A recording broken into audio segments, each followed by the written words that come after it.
And there are major concerns at this hour about what might unfold in Ferguson, Missouri over the next few hours following the grand jury's decision not to indict Officer Wilson in the shooting death of Michael Brown.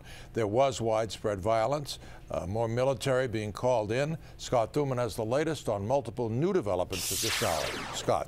Well, Gordon, there is a significant panic in the air right now in Ferguson with fears that what we saw last night could be repeated. The military presence is being beefed up, and the governor said another night of violence will not be tolerated. But we are already seeing some unrest around the country tonight.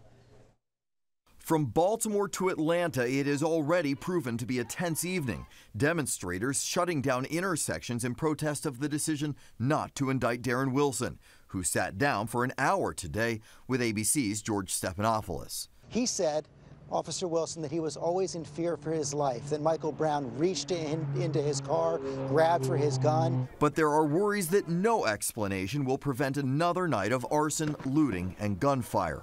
All agree that the violence we saw in the areas of Ferguson last night cannot be repeated. The National Guard presence will be ramped up significantly.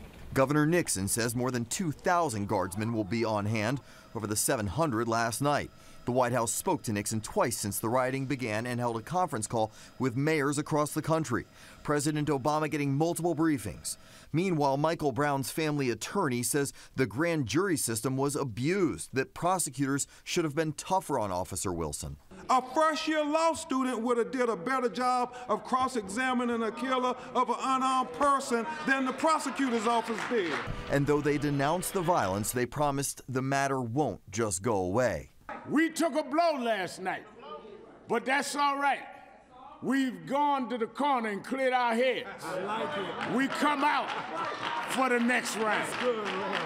Now, one goal they expressed today was the idea of the Michael Brown law, as they're calling it, a proposal for an on-body video camera on every police officer in every city.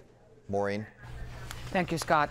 In our area, there is also some expression of frustration tonight with the grand jury's decision not to charge Officer Darren Wilson. Planned protests in the district were loud but peaceful. Protesters hit a number of locations in the city, including the D.C. Police Headquarters and the U.S. Department of Justice. They say they want to see changes in police departments across the country. We'll be monitoring a planned national protest set for tonight at 7 o'clock. And we're also closely monitoring the situation in Ferguson, Missouri. We'll bring you updates throughout the night on WJLA.com, as well as on Facebook and Twitter.